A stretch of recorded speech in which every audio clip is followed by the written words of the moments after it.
ಹಾಡುಗಾರಿಕೆ ಅಥವಾ ವೇದಿಕೆ ಹಾಡುಗಾರಿಕೆಯಲ್ಲಿ ವ್ಯತ್ಯಾಸ ಆಯ್ತಾ ಅಥವಾ ಇನ್ನೂ ನೀವೇ ಕಲ್ತ್ರ? ಕಲಿಸ್ತಾ ನೀವು ಬೆಳೀತಾ ಹೋಗ್ತೀರ. ಒಬ್ಬ ಗುರು ಬೆಳೆಯೋದು ಅಂದರೆ ನೀವು ಶಿಷ್ಯರಿಗೆ ಕಲಿಸ್ತಾ ಬೆಳೀತಾ ಹೋಗ್ತಾರೆ. ಭಾಗ ಲಾಗೆ ಭಾಗ ಸಹ ನೀವು ಸಾಕಷ್ಟು ಕಲ್ತಿರ್ತೀರಿ. ಅದನ್ನೇನಾದರೂ ಒಂದು ಪುಸ್ತಕ ರೂಪದಲ್ಲಿ ತರುವ ಪ್ರಯತ್ನ? ಬಹುಶಃ ಆ ಥರ ಮಾಡೋದಿದ್ರೆ ಇದಕ್ಕೂ ಮೊದಲೇ ಶುರು ಮಾಡ್ಕೊಳ್ಬೇಕಿತ್ತು. ನಾನು ಈಗ ಸ್ವಲ್ಪ ಲೇಟ್ ಆಗೋಯ್ತು ಅಂತ ಅನಿಸ್ತಾ ಇಲ್ಲ.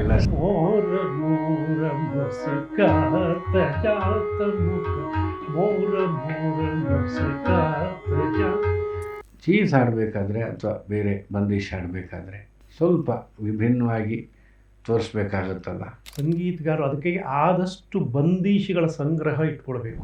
ಆಜ ಮೊರೆಗರ್ ಆಗಿಲ ಬನಮ ಕರುಗಿ ಅದಾರಂಗ ಸೊರಗಲಿ. ಸರ್, ಸ್ವಲ್ಪ ರಾಗಗಳ ಕಡೆ, ಶಾಸ್ತ್ರದ ಕಡೆ ಹೋದ್ವಿ. ಈಗ ಮತ್ತೆ ಬೆಂಗಳೂರಿಗೆ ವಾಪಸ್ ಬರೋಣ. ಬೆಂಗಳೂರಲ್ಲಿ ನೀವು ಗುರುಗಳಾಗಿ ಶುರು ಮಾಡಿದ್ರಿ. ಅದರಿಂದ ನಿಮ್ಮ ದೈನಂದಿನ ಹಾಡುಗಾರಿಕೆ ಅಥವಾ ವೇದಿಕೆ ಹಾಡುಗಾರಿಕೆಯಲ್ಲಿ ವ್ಯತ್ಯಾಸ ಆಯಿತಾ ಅಥವಾ ಇನ್ನೂ ನೀವೇ ಕಲ್ತ್ರ? ಒಂದು, ನಾನು ಕಲಿಸ್ತಾ ಒಂದು ರಾಗದ ಕುರಿತಾದ ನನ್ನ ಯೋಚನೆ, ಮೊದಲಿದ್ದ ಯೋಚನೆ ಸ್ವಲ್ಪ ಬದಲಾವಣೆನೂ ಆಗ್ಬೋದು, ಅಂದರೆ ಒಳ್ಳೆಯ ರೀತಿಯಲ್ಲಿ. ಆಮೇಲೆ ಕೆಟ್ಟದ್ದು ಇದೆ. ನೀವು ಕಲಿಸ್ತಾ ನಿಮ್ಮನ್ನೇ ನೀವು ಒಂದು ಮಿತಿಗೆ ಒಳಪಡುವ ಎಲ್ಲ ಇದು ಇದೆ, ಡೇಂಜರ್, ಅದು ಸಾಧ್ಯತೆಗಳು ಆ ಥರ ಏನಾಗ್ಬಿಡುತ್ತೆ. ಪಾಠ ಮಾಡ್ತಾ ಅದು ಕಡೆಗೆ ಮೆಕ್ಯಾನಿಕಲ್ ಆಗಿಬಿಡುತ್ತೆ. ಈ ಸ್ವರ ಮುಗೀತಾ, ಈ ಸ್ವರ ಮುಗಿದ ನಂತರ ಮುಂದೆ ಆಲಾಪ ಇದೆಯಾ ಅಂತ ಹೇಳಿ ಇದೇ ಯೋಚನೆ ಮಾಡಲಿಕ್ಕೆ ಹೋಗಲ್ಲ. ನಾನು ಕಲಿಸ್ಬೇಕಾದ್ರೆ ಹುಷಾರಾಗಿರ್ತೇನೆ. ನಾನು ಮತ್ತೆ ಹಿಂದ್ಗಾಲಿಂದ ಹೋಗಬಾರ್ದು, ಚಲನೆ ಆ ಥರ ಆಗಬಾರ್ದು. ಮತ್ತು ಹೊಸ ಪ್ರಯೋಗಗಳು ಅಲ್ಲಿ ಏನು ಮಾಡಲಿಕ್ಕೆ ಸಾಧ್ಯತೆ ಇದೆ, 3-4 ಸ್ವರದ ಗುಂಪಿನಲ್ಲಿ ಮಾಡಲಿಕ್ಕೆ ಸಾಧ್ಯತೆ ಇದೆ, ಅದನ್ನೇ ಕಲಿಸ್ತಾ ಹೋಗ್ತೇನೆ. ಅದು ಎರಡೂ ಇದೆ. ಅದಕ್ಕಾಗಿ ಎರಡೂ ಇದೆ ಅಂತ ಹೇಳಿದೆ. ಆಮೇಲೆ ನೀವು ಕಲಿಸ್ತಾ ನೀವು ಬೆಳೀತಾ ಹೋಗ್ತೀರ. ಒಬ್ಬ ಗುರು ಬೆಳೆಯೋದು ಅಂದರೆ ನೀವು ಶಿಷ್ಯರಿಗೆ ಕಲಿಸ್ತಾ ಬೆಳೀತಾ ಹೋಗ್ತಾನೆ. ಶಿಷ್ಯರಿಗೆ ಕಲಿಸ್ತಾ ನಾವು ಏನು ಮಾಡ್ತಾ ಹೋಗ್ತೀವಿ ಅಂದರೆ ನಮ್ಮನ್ನು ನಾವು ಒಂದು ಪರೀಕ್ಷೆಗೆ ಹೋಗ್ತಾ ಇರಬೇಕಾಗುತ್ತೆ. ಸುಮ್ಮನೆ ಆಗಲ್ಲ ಅದು. ಹಾಗೆ ಮಾಡ್ತಾ ಇದ್ದರೆ ಈ ಗುರು ಅನ್ನೋ ವರ್ಷಕ್ಕೊಂದ್ಸಲ ಬೆಳೀತಾ ಹೋಗ್ತದೆ.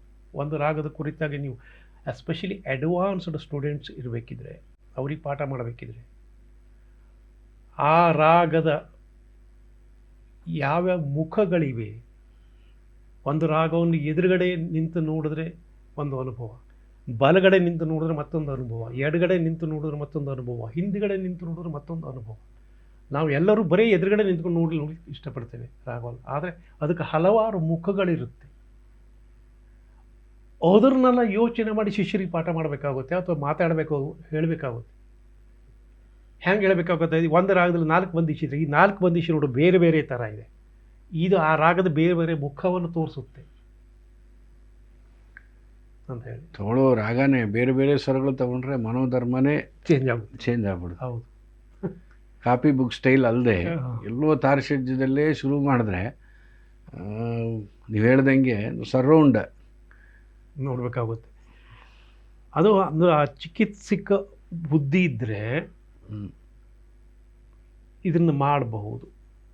ಇಲ್ಲೋದ್ರೆ ಏನು ಅಂತ ಹೇಳಿದ್ರೆ ಸೀಮಿತಗೊಳ್ತಾನೆ ಒಬ್ಬ ಗುರು.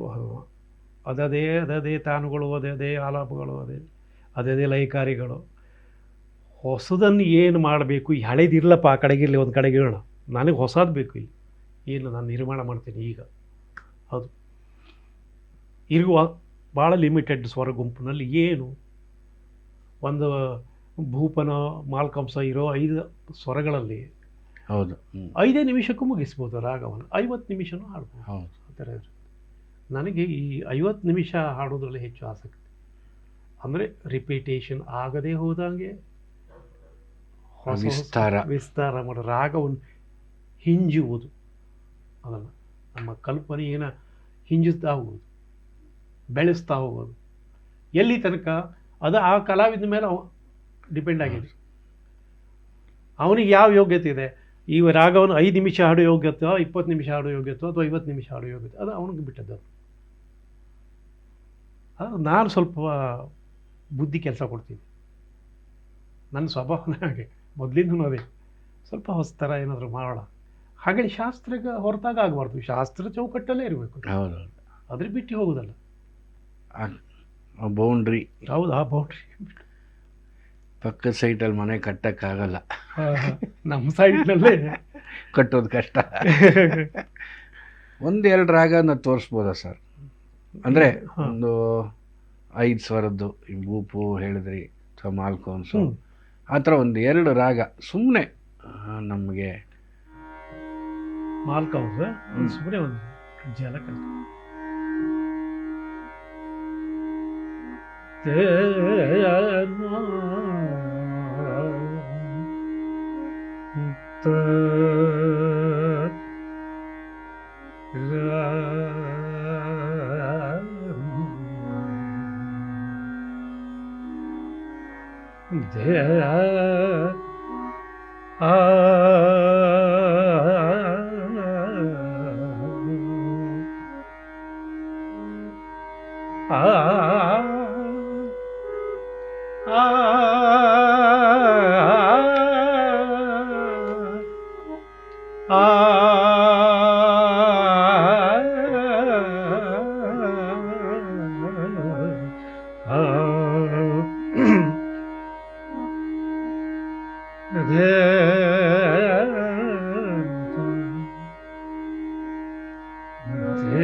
सब रंग सु लागे भाग, सब रंग सु लागे,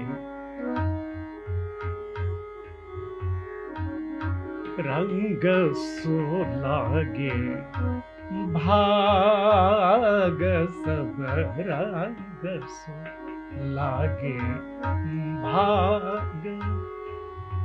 पिया मोरे मंदिर आए, पिया मोरे मंदिर आए, सब रंग सु लागे भाग, सब रंग सु लागे भाग, सब रंग सु।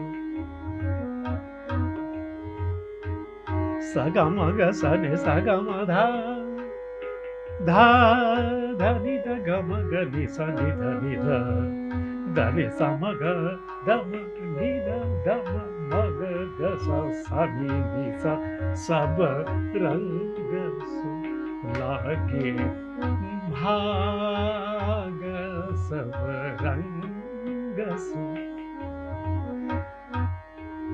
सगा मधा मधा नि सा सा नि ध नि सा गा, सा ग नि स ध नि ध ध नि ग स नि ध सा नि ध म ग म नि ध ग म नि ध सा ग ध म नि सा म ग ध नि ग सा म ग ध म नि ध सा नि ध म ग सा नि सा, सब रंग सु लागे भाग। ನೀವು ಆವಾಗಲೇ ಹೇಳಿದ್ರಿ ಪೂಜ್ಯ ರಾಜಗುರುಗಳು ಬಹಳ ಕಲೆಕ್ಷನ್ ಇಟ್ಟಿದ್ರು ಒಂದೊಂದು ರಾಗದಲ್ಲಿ ಅಂತ. ಬಹುಶಃ ನೀವು ಸಾಕಷ್ಟು ಕಲ್ತಿರ್ತೀರಿ. ಅದನ್ನೇನಾದರೂ ಒಂದು ಪುಸ್ತಕ ರೂಪದಲ್ಲಿ ತರುವ ಪ್ರಯತ್ನ ನಡೀತಿದೆಯಾ ಅಥವಾ? ಇಲ್ಲ, ಸದ್ಯಕ್ಕಂತೂ ಅದು ಯಾವುದು ಇಲ್ಲ. ಅಂದರೆ ಭಾಳ ದೊಡ್ಡ ಕೆಲಸ ಅದು. ಈಗ ನೀವು ಬಂದೀಶನ್ನು ಪುಸ್ತಕ ರೂಪದಲ್ಲಿ ತರಬೇಕಿದ್ರೆ ಅದಕ್ಕೆ ನೋಟೇಶನ್ ಬರೀಬೇಕಾಯ್ತು.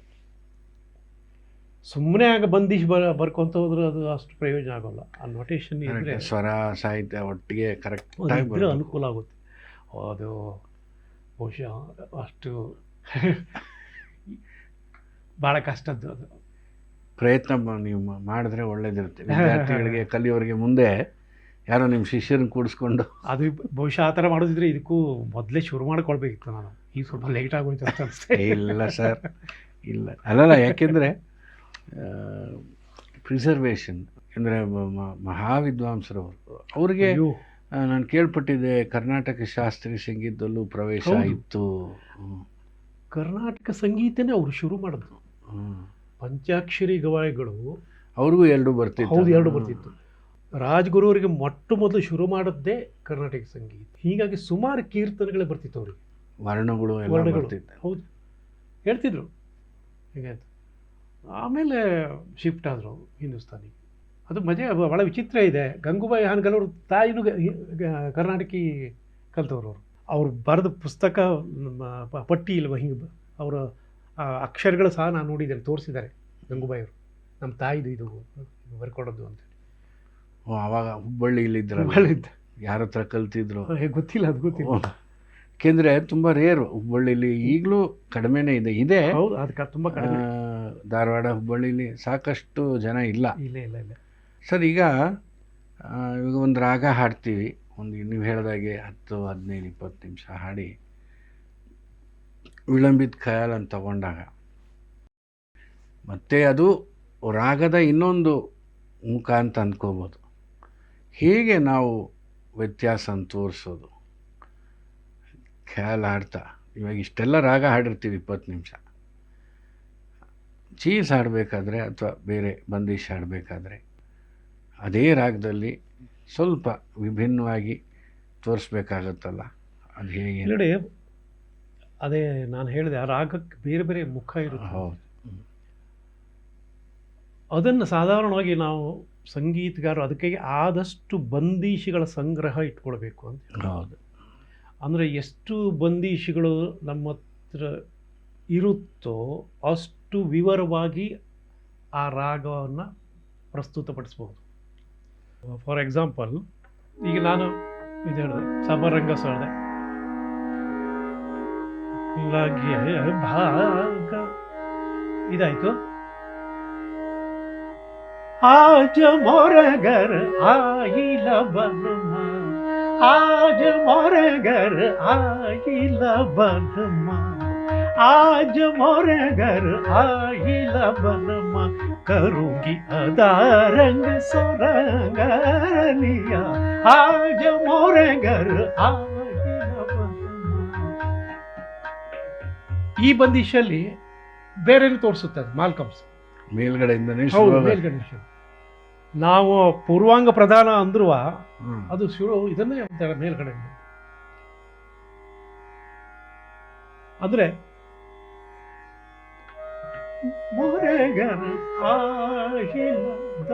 ಆದ್ಮೇಲೆ ಸಮ್ ಬರುತ್ತೆ. ಪೂರ್ವಾಂಗ ರಾಗ ಅಂತ ಅಂದ್ಕೊಂಡ್ರು ಅದ್ರ ಸಮ್ ಇರೋದು ಉತ್ತರಾಂಗದಲ್ಲಿ. ಹಾಗೇಳಿ ಅದ್ರ ರಾಗದ ಚೌಕಟ್ಟು ಆಚೆಯಿಂದ ಹೋದ ಬಂದೀಶ ಅಲ್ವೇ ಅಲ್ಲ. ಅದ್ಭುತವಾದ ಬಂದೀಶ ಮಾಲ್ಕಮ್ಸ್. ಅದು ಹೀಗೆ ಅನೇಕ ಬಂದೀಶ್ ಇದೆ ಈ ಮಾಲ್ಕಮ್ಸಲ್ಲಿ. ಮುಖ ಮೋರ ಮೋರ ಮುಸ್ಕಾತ ಜಾತ, ಮುಖ ಮೋರ ಮೋರ ಮುಸ್ಕಾತ ಜಾತ, ಅತ ಚಬಿಲ ಚಾಲಿ ಪತ ಸಂಗಾತ, ಮುಖ ಮೋರ ಮೋರ.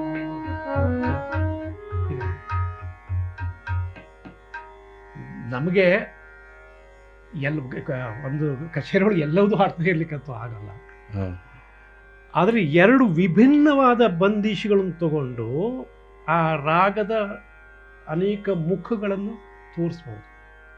ಒಂದೇ ಥರ ಮುಖಡ ಇರೋ ಬಂದಿಶ್ ತಗೊಳ್ಳೋಕ್ಕಿಂತ ಬೇರೆ ಬೇರೆ ಮುಖಡ ಇರುವಂಥದ್ದು ಆ ಥರ. ಅಂದರೆ ಅದು ಒಂದು ಚಾಲೆಂಜ್ ಆಗಿರುತ್ತೆ ಒಬ್ಬ ಕಲಾವಿದನಿಗೆ. ಆದರೆ ಆ ಚಾಲೆಂಜನ್ನು ಸ್ವೀಕರಿಸ್ಬೇಕು. ಚಾಲೆಂಜಿಗೆ ಹೆದರಿ ಓಡೋಬಾರ್ದು, ಸ್ವೀಕರಿಸ್ಬೇಕು ಅದು ಆ ಥರ. ಈ ವಿಲಂಬಿತಲ್ಲೂ ಅಷ್ಟೇ, ಪಗಲಗನದೆ ಇದು ಒಂದು ಕೆಳಗಡೆ ದೈವತ್ ಮೇಲೆ ಸಮ್ ಇರೋದು.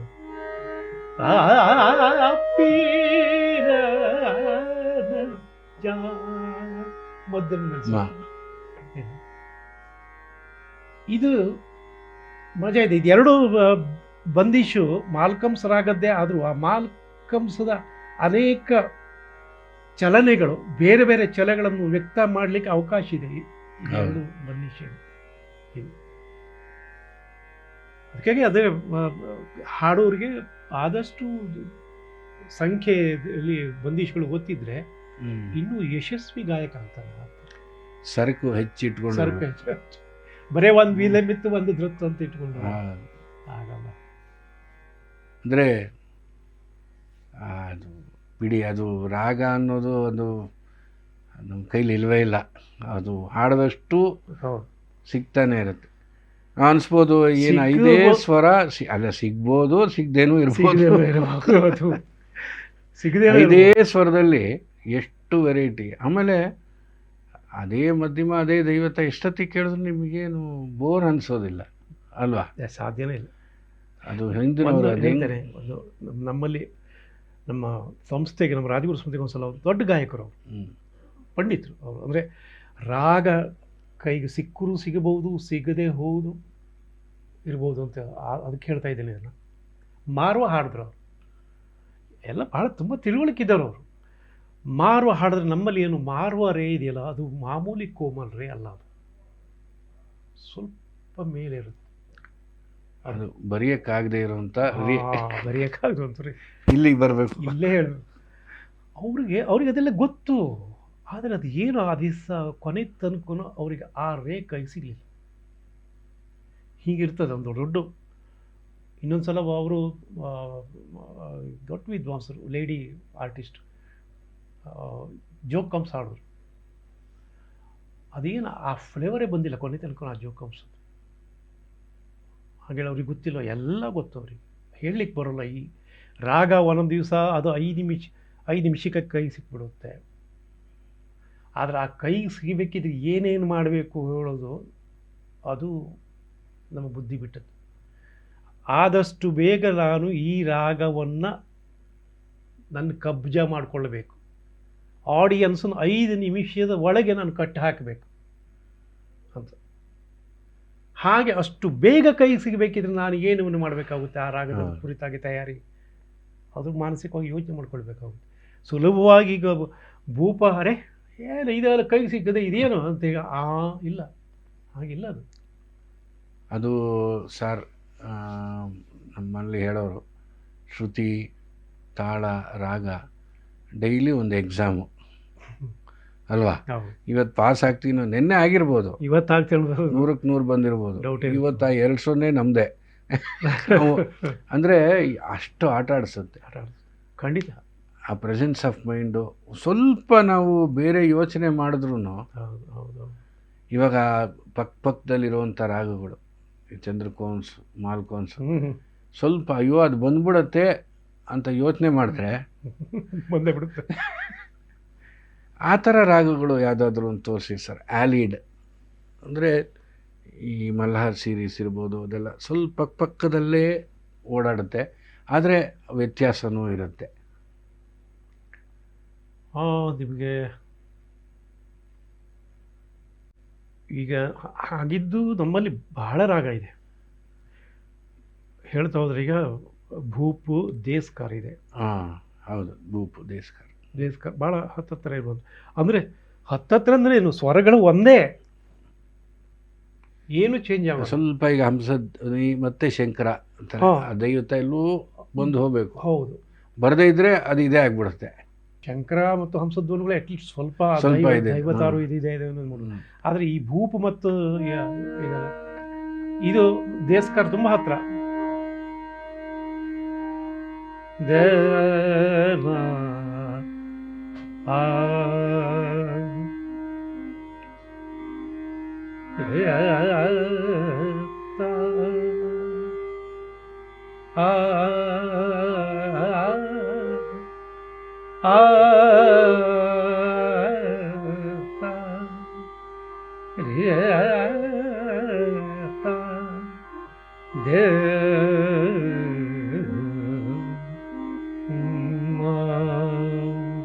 ಇದು ಭೂಪ, ಅದು ಸ್ವಲ್ಪ ಉತ್ತರಾಂಗ ಪ್ರಧಾನ ದೇಸ್ಕರ.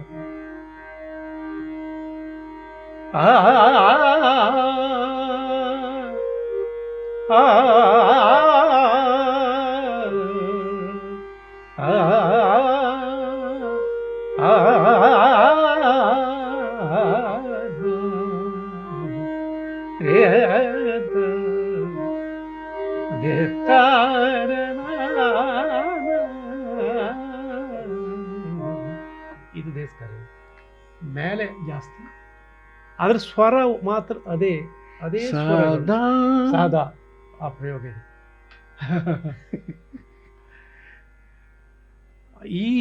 ಇದು ಬಹಳ ತುಂಬ. ಈಗ ಮಾರ್ವ ಪೂರ್ಯ, ಹೌದು, ಹಂಸಧ್ವನಿ ಅದೇ ಸ್ವರಗಳಿರುತ್ತೆ. ಹೆಚ್ಚು ಮಾರ್ವ ಪೂರ್ಯ ತಗೊಂಡು ಹಂಸಧ್ವನಿ ಸ್ವಲ್ಪ ರೇ ವರ್ಜ ಆರೋಹದಲ್ಲಿದೆ.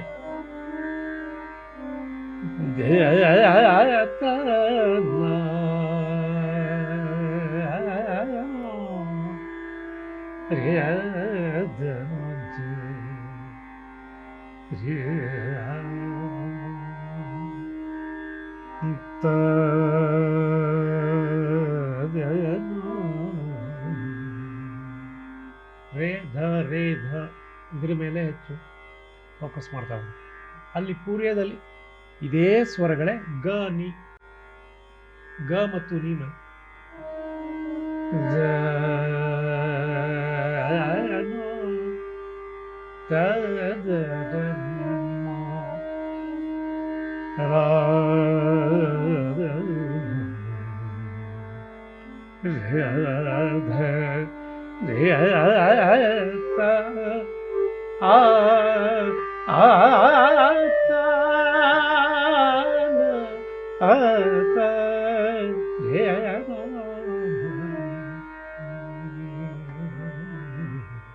ಇದು ಅದೇ ಸ್ವರಗಳಿದ್ರು ಬೇರೆ ರಾಗ. ಇಲ್ಲಿ ರೇ ಮತ್ತು ಧ, ಅಲ್ಲಿ ಗ ಮತ್ತು ನೀ. ಎಷ್ಟು ಯಾವ್ಯಾವ ಥರ ವಿಚಿತ್ರ ಅನ್ಸುತ್ತೆ. ಅಲ್ಲ, ಅಷ್ಟು ವ್ಯತ್ಯಾಸನೂ ಕಾಣುತ್ತಲ್ಲ, ಅದು ಮೂಡಿ ಚೇಂಜ್ ಆಗಿಬಿಡುತ್ತೆ. ಕಾಣುತ್ತೆ. ಅದು ನೀವು ಹೇಳಿದಾಗೆ ಅದನ್ನು ಸಾಕಷ್ಟು ಬಾರಿ ಸಾಧನೆ ಮಾಡಿ ಕೂತ್ಕೊಂಡು ಮಾಡಿದ್ರೆ ಮಾತ್ರ ಅದು, ಇಲ್ಲಾಂದರೆ ಎಲ್ಲ ಒಂದೇ ಥರ ಕೇಳುತ್ತೆ. ಹೌದು, ಕರೆಕ್ಟ್. ಅಲ್ಲಿ ನೋಡಲು ರಾಮ, ಇಲ್ಲಿ ನೋಡಲು ರಾಮ, ಎಲ್ಲೆಲ್ಲಿ ನೋಡಿದರು ಶ್ರೀರಾಮಚಂದ್ರ.